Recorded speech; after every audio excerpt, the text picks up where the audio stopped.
A widowed rancher disguised his fortune to protect his heart. When a schoolteacher mistook him for a struggling farmer and paid for his family's meal, he knew he'd found something money couldn't buy. But when the town discovered her secret visits to his ranch, they destroyed her reputation and tore them apart. What happened next would shake Copper Ridge to its core. "You brought your boys to supper?"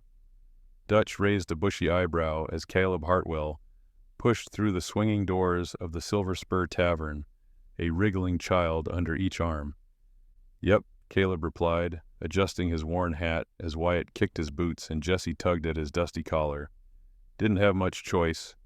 Dutch wiped down a glass, his eyes scanning Caleb's appearance. Faded work shirt, patched trousers, scuffed boots caked in red Arizona dust. Nothing about him screamed wealth. Nothing hinted at the sprawling Hartwell estate just beyond the ridge, where cattle grazed on thousands of acres and ranch hands answered to his every command. Tonight, Caleb Hartwell looked like any other struggling rancher trying to scrape by. And that was exactly the point. "Table by the window's open," Dutch said, gesturing with his chin. "Only spot left that'll fit young'uns." Caleb nodded, his heart hammering beneath his ribs harder than it ever did during cattle auctions or land deals. He set the boys down and guided them toward the corner table, their small boots clomping against the wooden floorboards. The tavern was half full. Miners nursed whiskey at the bar. A card game buzzed in the back corner. The smell of roasted meat and cornbread hung thick in the air. Caleb had arranged this meeting through a mutual acquaintance, someone who knew a respectable woman looking for companionship. But he'd been careful. He hadn't mentioned his name, his ranch, or the fact that he owned half the valley. He'd simply said he was a widower with 2 boys, trying to make ends meet. The last woman he'd courted had spent more time asking about his land holdings than his children's names. She'd smiled at his wealth, not his heart. He wouldn't make that mistake again. He pulled out a chair for each boy, helping them settle in. Wyatt immediately grabbed the salt shaker. Jesse clutched his wooden horse figurine, the one Maggie had carved for him before she passed. Caleb's chest tightened at the thought of her. 3 years gone, and the ache still felt fresh. Margaret had been his sun, his compass. Losing her had left him adrift in a world that suddenly felt too big, too empty. But the boys needed more than a grieving father. They needed warmth, laughter, someone who could fill the hollow spaces in their little hearts. He glanced toward the door, waiting. Minutes passed. The woman he'd arranged to meet hadn't arrived yet. Then his stomach sank as a folded note was delivered to his table by a young boy. "Can't meet a broke rancher with 2 mouths to feed. Best of luck to you." Caleb crumpled the paper in his fist, jaw tightening. He should have known. He should have expected this. "We leaving, Pa?" Wyatt asked, his voice small. Caleb forced a smile. "No, son. We're staying. Let's eat." He was about to signal Dutch for menus when the tavern door creaked open. A woman stepped inside, golden hair tucked beneath a simple bonnet, a worn leather satchel slung over her shoulder. Her dress was plain cotton, mended at the sleeves, the kind a schoolteacher might wear. She paused, squinting at a small slip of paper in her hand, then scanned the room. Her gaze landed on Caleb's table, on the 2 boys, on the window seat. She walked straight toward them. "Excuse me," she said, her voice soft but steady. "Are you waiting for someone?" Caleb blinked, caught off guard.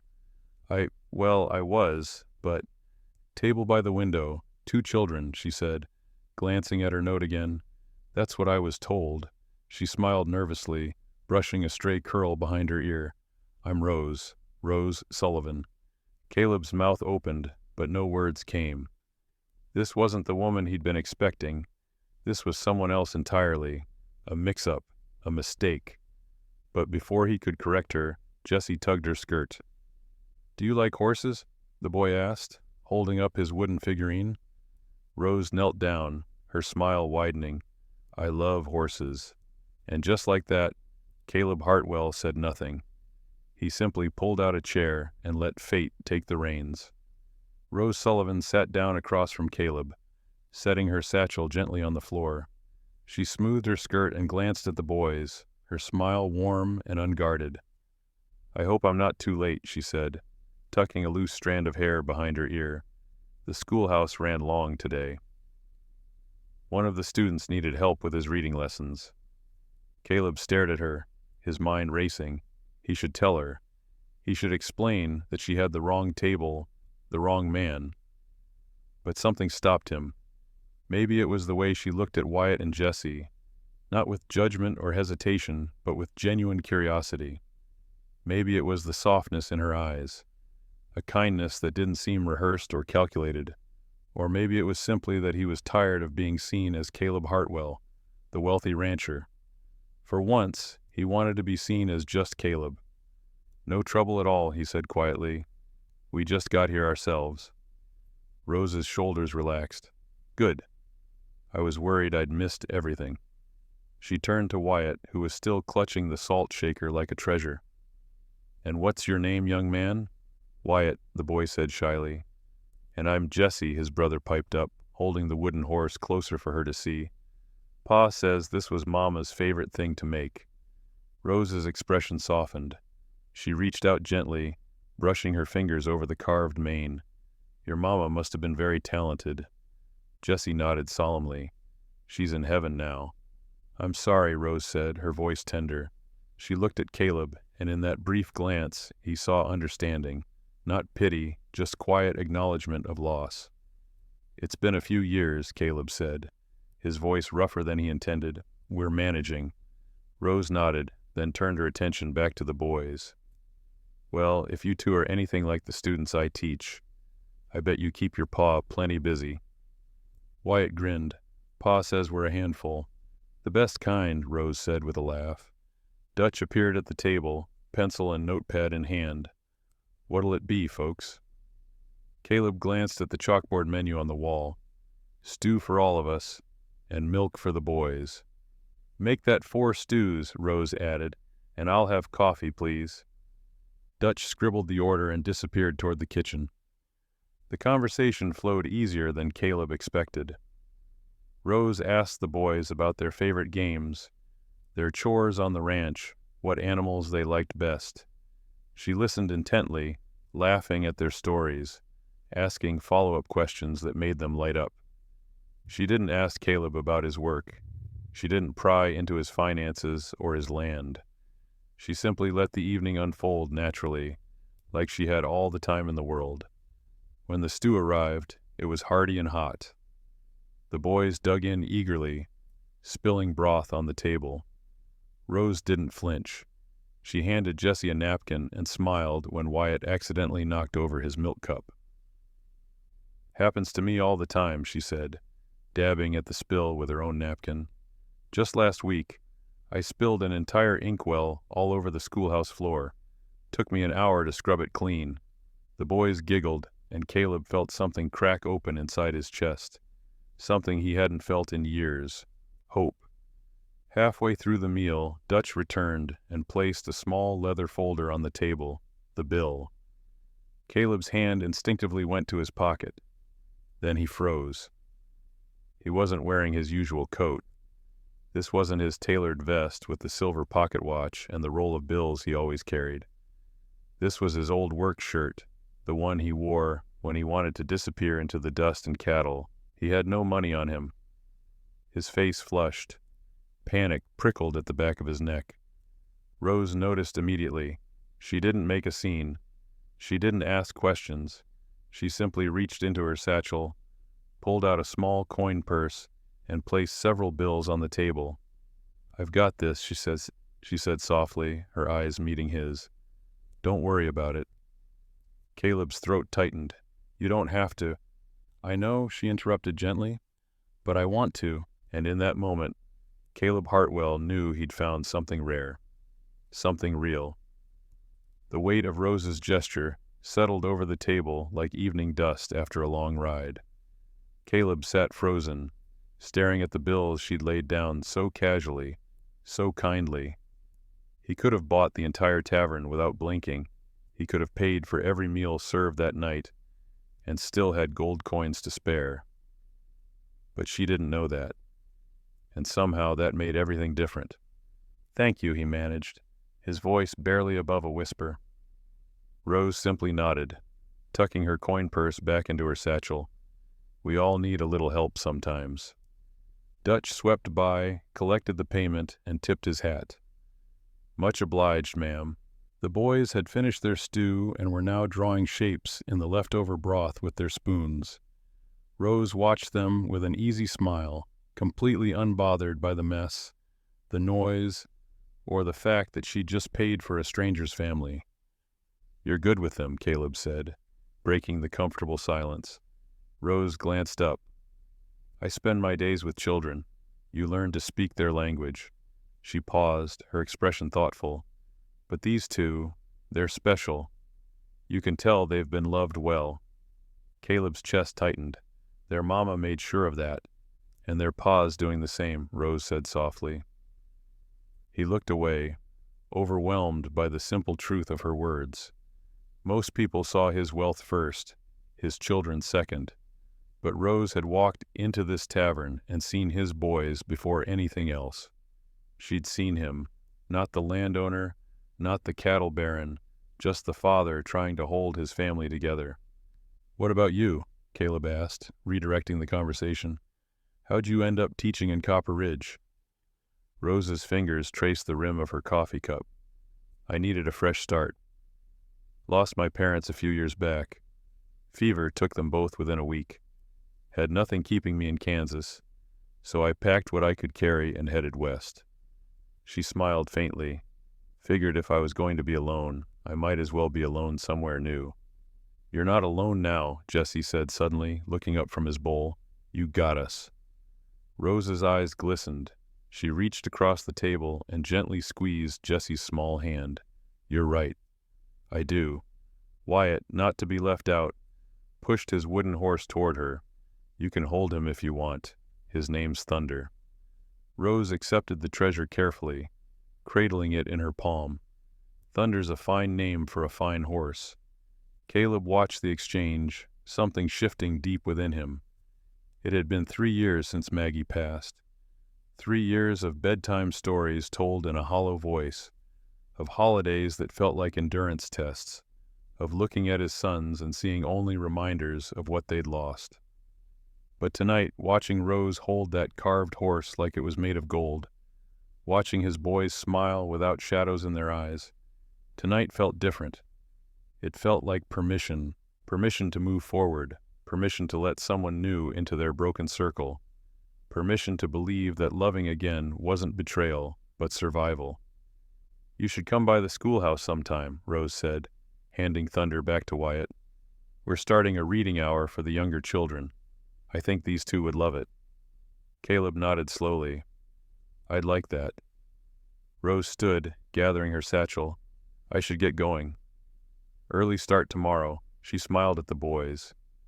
"It was wonderful meeting you both." "Will we see you again?" Jesse asked, his voice hopeful. Rose glanced at Caleb, something unspoken passing between them. "I hope so." She turned to leave, but paused at the doorway, looking back over her shoulder. "And Caleb, don't worry about tonight.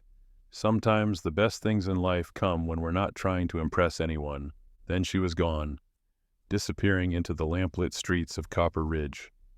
Caleb sat in the now quiet tavern, his sons chattering beside him, a stranger's kindness still warm in his chest. Dutch wandered over, collecting empty bowls. "That's a good woman right there." Caleb nodded, his gaze still fixed on the door. "Yeah, she is." And for the first time in 3 long years, Caleb Hartwell allowed himself to feel something he thought he'd buried with Maggie. Hope. Real, terrifying, undeniable hope. 5 days passed, and Caleb couldn't shake the memory of Rose Sullivan. He tried. He threw himself into ranch work, mending fences, breaking horses, reviewing ledgers with his foreman. But every quiet moment brought her back. The way she'd smiled at his boys. The way she'd paid that bill without hesitation, without judgment. The way she'd seen him as just a man, not a name carved into the valley's wealth. On the sixth morning, he found Wyatt and Jesse sitting at the kitchen table, unusually quiet. "What's wrong?" Caleb asked, pouring coffee from the pot. Jesse looked up, his wooden horse clutched tight. "We miss Miss Rose." Wyatt nodded. "Can we see her again?" Caleb set down his cup. The boys had asked about her every day since the tavern. They'd drawn pictures for her, practiced their letters to show her, asked when she might visit. And truthfully, Caleb wanted to see her too. "She mentioned the schoolhouse," he said slowly. "Maybe we could stop by." The boys lit up like sunrise over the ridge. The Copper Ridge schoolhouse sat at the edge of town, a modest wooden building with a bell tower and freshly painted shutters. Children's laughter drifted through the open windows. Caleb tied his horse to the post, lifted the boys down, and approached the front steps. Through the window, he could see Rose at the chalkboard, pointing to letters while a dozen children sat cross-legged on the floor. He knocked gently. Rose turned, surprise flickering across her face. She excused herself and came to the door, wiping chalk dust from her hands. "Caleb," she said, her smile uncertain. "I didn't expect—" "We wanted to see you," Jesse blurted out, holding up a folded paper. "We made you something." Rose knelt down, accepting the drawing. It showed 3 stick figures, 2 small, 1 tall, and a woman with yellow hair. Hearts floated above them all. Her eyes softened. "This is beautiful." "That's you," Wyatt said, pointing. "With us." Rose looked up at Caleb, something unspoken passing between them. "Would you like to come in?" "The children are just finishing their lesson." Caleb hesitated, then nodded. Inside, Rose introduced them to her students, who stared wide-eyed at the twins. Wyatt and Jesse sat proudly in the back, soaking up the attention. After the lesson ended and the children filed out, Rose turned to Caleb. "I'm glad you came. I couldn't stop thinking about that night," Caleb admitted, "about what you did." Rose tilted her head. "Paying for supper? That's nothing." "It's everything," he said quietly. "Because you didn't have to. You didn't even know me." She studied him for a long moment. "I knew enough." Caleb took a breath. This was the moment he had to decide whether to keep hiding or to trust her with the truth. "Rose, I need to tell you something." He glanced at the boys who were exploring the bookshelves. "That night at the tavern, I wasn't exactly honest with you." Her expression shifted, guarded. "What do you mean?" "My name is Caleb Hartwell," he said. "I own the Big H Ranch. Thousands of acres, hundreds of cattle. He struggled with the words. "I'm not struggling to get by. I'm one of the wealthiest men in the territory." Rose went still. "You lied to me?" "No," Caleb said quickly. "I just didn't correct you. You thought I was someone else, someone from a different arrangement. And I let you believe it because—" He stopped, running a hand through his hair. "Because every woman I've met since Maggie died has only seen my money. My land. Not me. Not my boys." Rose's jaw tightened. "So you tested me? To see if I'd pass some kind of trial? It wasn't like that." "Then what was it like, Caleb?" Her voice was calm but edged with hurt. "Because from where I'm standing, it feels like you let me make a fool of myself, paying for a meal you could have bought 100 times over." "I didn't want your money," he said desperately. "I wanted your kindness. And you gave it freely, without knowing who I was. That's what mattered." Rose looked away, arms crossed. "I need time to think about this." "I understand." She walked to the door, holding it open. "You should go." Caleb gathered the boys, his heart heavy. As they stepped outside, Jesse turned back. "Are you mad at Pa?" Rose's expression softened. "No, sweetheart. Just confused." Caleb met her eyes one last time. "I'm sorry. For all of it." She didn't respond, just closed the door quietly behind them. 3 weeks passed in careful steps. Rose didn't slam the door on Caleb completely. She simply asked for space, and he gave it to her. But the boys were a different matter. They missed her terribly, and Rose, despite her confusion, couldn't turn them away. So she met them at the schoolhouse after hours, brief visits at first. The boys would bring drawings or show her new words they'd learned to write. Rose would read to them on the front steps, her voice soft in the evening light. Caleb always stayed back, standing by the horses, giving her room to breathe. One afternoon, Rose looked up from the book and called to him. "You don't have to stand so far away." It was an olive branch, small, tentative, but real. He approached slowly, hat in hand. "I don't want to crowd you." "You're not," she said, then quieter. "Sit." He sat on the step below her, the boys between them like a bridge. "I've been thinking," Rose said, closing the book, "about what you said, about why you didn't correct me that night." Caleb waited, barely breathing. "I was angry at first," she continued. "Felt like I'd been made a fool. But then I realized something." She looked at him directly. "You were protecting yourself, I did, and them." "I was," Caleb admitted.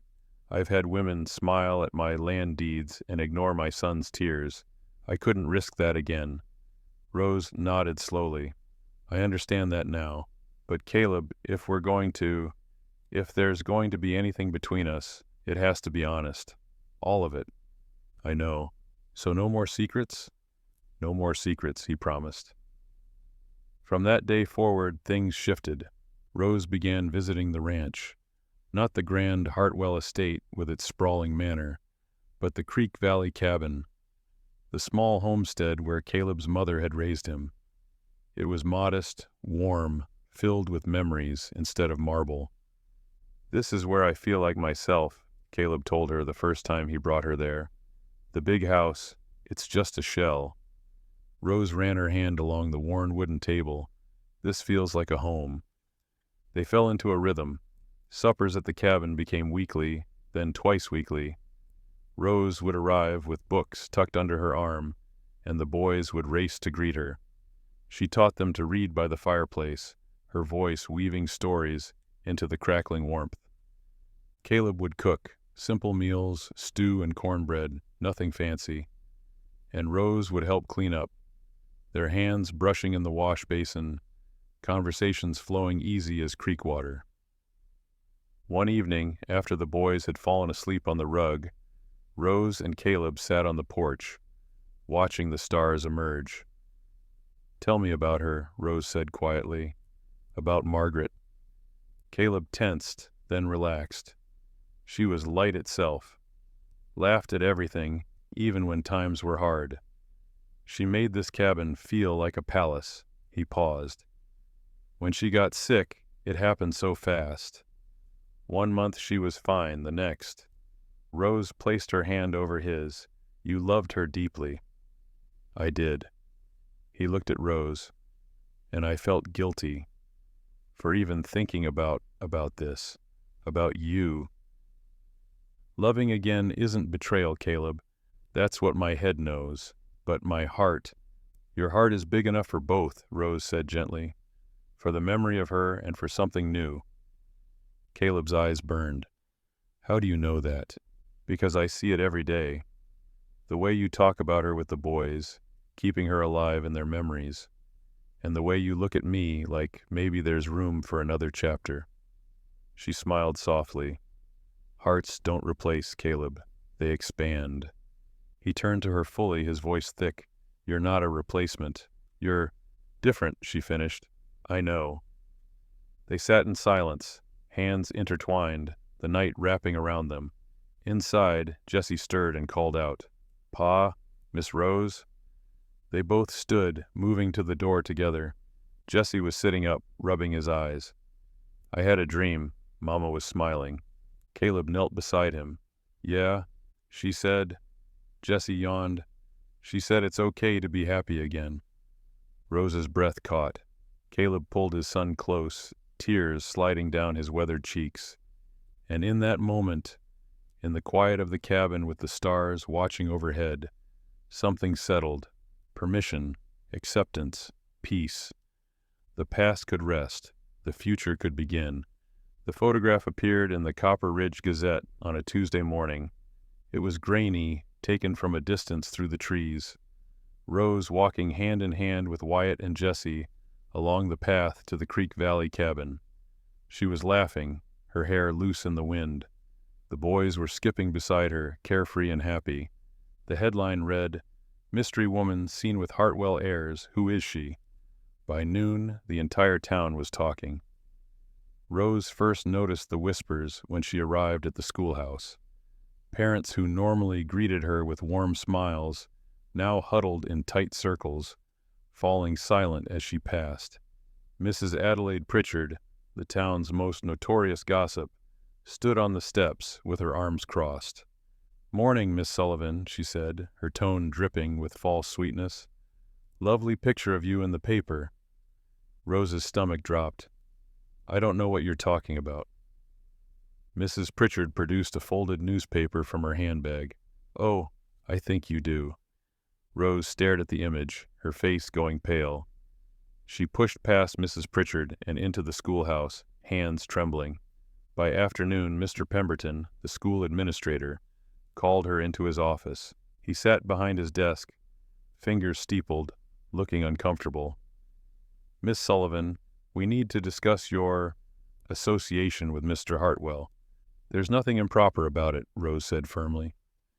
"I'm not suggesting there is," Pemberton said carefully, "but perception matters. Several prominent families have expressed concern. They're questioning whether a woman in your position should be involved with a widower of Mr. Hartwell's stature." Rose's hands clenched. "What exactly are they concerned about?" Pemberton shifted. "They worry about your motivations, about whether you're taking advantage of a vulnerable man and his children." The words hit like a slap. "That's absurd." "Perhaps. But the Collier family has been a major donor to this school for years. They've threatened to withdraw their funding if this continues." Rose stood abruptly. "So you're asking me to choose between my personal life and my job?" "I'm asking you to consider the school's future, the children's future." She stared at him, disbelief giving way to bitter understanding. "I see. Miss Sullivan, I'll have my things cleared out by the end of the week." She walked out before he could respond. At the ranch, Caleb learned of the scandal from his foreman, who brought him the newspaper with a grim expression. Caleb read the article, rage building with every word. They'd twisted everything, made Rose look like an opportunist, made their connection seem calculated and cheap. He immediately rode into town, straight to the schoolhouse. But Rose was already gone. He found her at her small rented room above the general store, packing books into a crate. Rose dash. She didn't turn around. "You shouldn't be here. It'll only make things worse." "I don't care what they think." "Well, I do." She whirled on him, eyes blazing. "I've lost my job, Caleb. My reputation. Parents are pulling their children from my reading hour. Mrs. Pritchard told the entire town I'm a gold digger trying to trap you into marriage. That's a lie. Of course it's a lie." Tears streamed down her face. "But the truth doesn't matter to them. They see a poor school teacher and a wealthy rancher, and they've written their own story." Caleb stepped closer. "Then let me fix this. I'll talk to Pemberton, to the Colliers." "And say what?" "That we're courting? That'll only confirm everything they believe. That we're just friends? They won't believe it." She wiped her eyes roughly. "There's no winning this, Caleb. So what are you saying?" Rose turned back to her packing, her voice breaking. "I'm saying you need to protect your boys. They don't deserve to be dragged through town gossip because of me." "Rose, please." "Go home, Caleb." Her shoulders shook. "Take care of Wyatt and Jesse. That's what matters. You matter. Not more than them." She finally looked at him, her face streaked with tears. "We both know that." Caleb stood frozen, his world crumbling. He wanted to argue, to fight, to burn down every obstacle between them. But she was right. His boys came first. They always had. He left without another word, the door closing softly behind him, and Rose Sullivan collapsed onto her bed, surrounded by half-packed boxes, and wept. For 4 days, silence settled over the Creek Valley cabin, like dust after a storm. Rose had stopped coming. The reading hours were canceled. The town had gotten what it wanted: separation, propriety, order restored. But the boys didn't understand any of it. They asked for her every night. Drew pictures that piled up on the table, unsent. Wyatt stopped eating properly. Jesse cried himself to sleep, clutching his wooden horse, whispering for Miss Rose in the darkness. Caleb tried to explain, but how could he make them understand something that made no sense, even to him? That the world had decided their happiness was improper? That love had to bend to gossip and fear? On the 5th morning, he found both boys sitting at the kitchen table, unusually quiet. They'd drawn something together, a large picture on brown paper. 3 figures standing in front of the cabin, and beside them, a 4th figure with yellow hair and a smile. Underneath, in Wyatt's crooked letters, "We need Miss Rose." Caleb's heart shattered. He knelt beside them, pulling them close. "I know you do." "I do too." "Then why can't she come back?" Jesse asked, his voice small. "Because sometimes grown-ups make things complicated." "That's stupid," Wyatt said flatly. Caleb almost laughed through his pain. "Yeah, son, it is."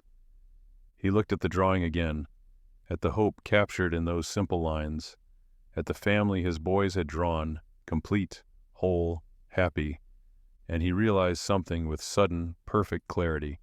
He'd been so focused on protecting them from scandal, from gossip, from the world's judgment, but in doing so, he'd taken away the one thing that had made them whole again. He stood abruptly. "Get your boots on." "Where are we going?" Jesse asked. "To get our family back." Rose's room above the general store was quiet. She'd spent the last 4 days packing, preparing to leave Copper Ridge for good. There was talk of a teaching position in Santa Fe, a fresh start again, running again. She sat on the floor, surrounded by books, when she heard the commotion outside. Raised voices, the sound of horses. Heavy boots on the stairs, then a knock. Firm, determined. She opened the door to find Caleb standing there, hat in hand, his sons flanking him on either side. "Rose," he started. He started. "Caleb, you shouldn't be here. People will—" "Let them talk." His voice was steady, certain. "Let the whole damn town talk. I don't care anymore." She stared at him, stunned. "I spent these last few days trying to protect my boys from scandal," he continued. "From judgment. From all the ugliness the world wanted to throw at us. But you know what I realized?" Rose shook her head, tears already forming. "The only thing I was protecting them from was happiness.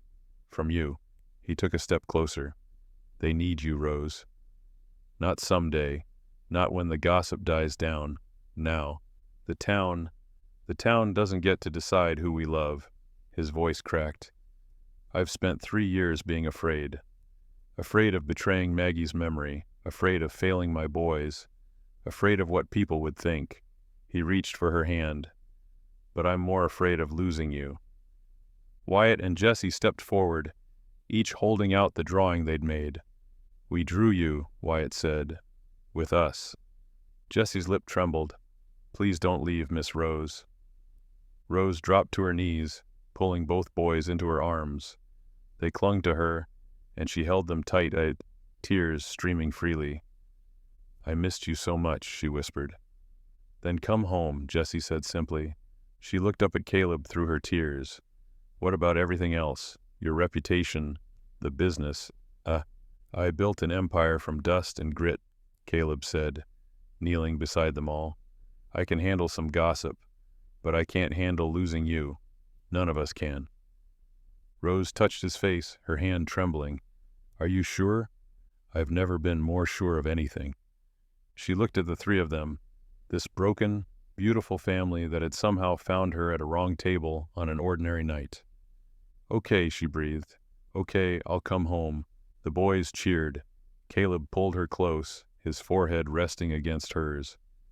And outside, Mrs. Adelaide Pritchard watched from across the street, scandalized and sputtering. But for the first time in his life, Caleb Hartwell didn't care what anyone thought. He had everything that mattered right here in his arms. 6 months later, much had changed in Copper Ridge, yet everything felt exactly as it should.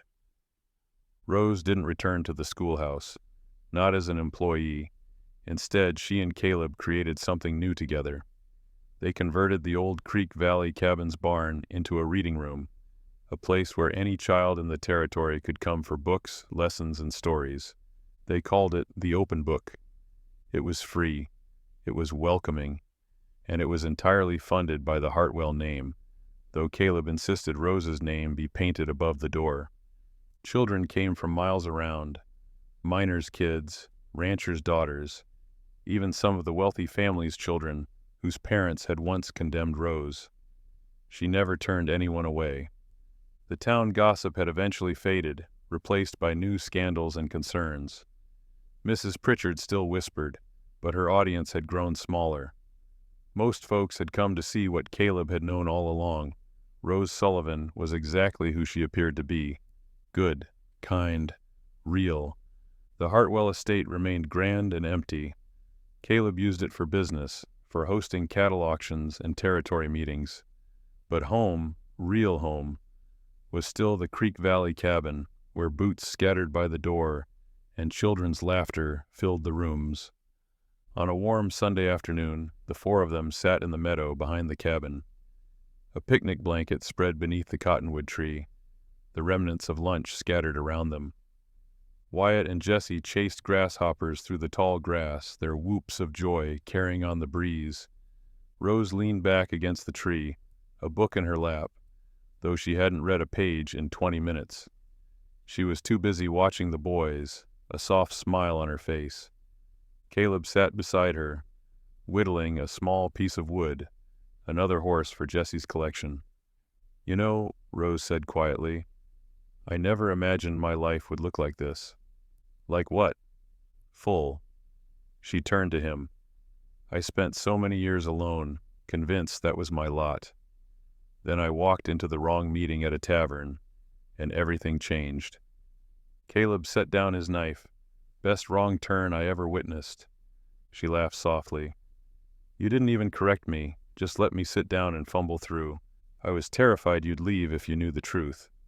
"And I almost did," she reminded him, "when I found out. But you came back. Because of them." She nodded toward the boys. "And because of you. Because what we had was real, even when everything else was complicated." Caleb reached into his vest pocket and pulled out a small wooden box. Worn, simple, carved with careful hands. Rose's breath caught. "I'm not good with fancy words," Caleb said, opening the box to reveal a simple gold band. "And I'm not going to pretend I know what I'm doing, but I know this." He took her hand. "These boys need you, not as a teacher or a friend, but as a mother. And I need you, not as someone to fill a space Maggie left, but as someone who's created a whole new space in my heart." Tears spilled down Rose's cheeks. "Rose Sullivan," Caleb continued, his voice thick with emotion, "will you marry me? Will you be part of this messy, beautiful, complicated family?" Rose cupped his face in her hands. "I've been part of this family since the night you let me pay for stew I couldn't afford and you didn't need. Is that a yes?" "That's a yes." He slipped the ring onto her finger and she kissed him, soft, unhurried, full of promise. The boys noticed and came running, crashing into them with delighted squeals. "Does this mean Miss Rose is staying forever?" Wyatt asked. "Forever and always," Rose confirmed, pulling them both into her arms. Jesse looked up at her with wide eyes. "Can we call you Mama Rose now?" Rose's heart cracked open, spilling over. "I would love that more than anything." They collapsed together onto the blanket, four souls who'd found each other in the most unexpected way. Caleb looked at his family, whole and complete, and felt Maggie's presence like a warm breeze, not haunting, not painful, just peaceful, like a blessing, because love didn't replace, it expanded, and sometimes it arrived at the wrong table with the right heart and changed everything. Sometimes the best things in life happen when we stop pretending to be someone we're not. When a widowed rancher let go of his disguise and a kind schoolteacher saw him for who he truly was, they discovered that real love doesn't care about wealth or status. It only cares about truth. If this story touched your heart, subscribe to Soul-Stirring Stories for more tales of love, redemption, and second chances. Until next time, remember, the wrong table might just lead you home.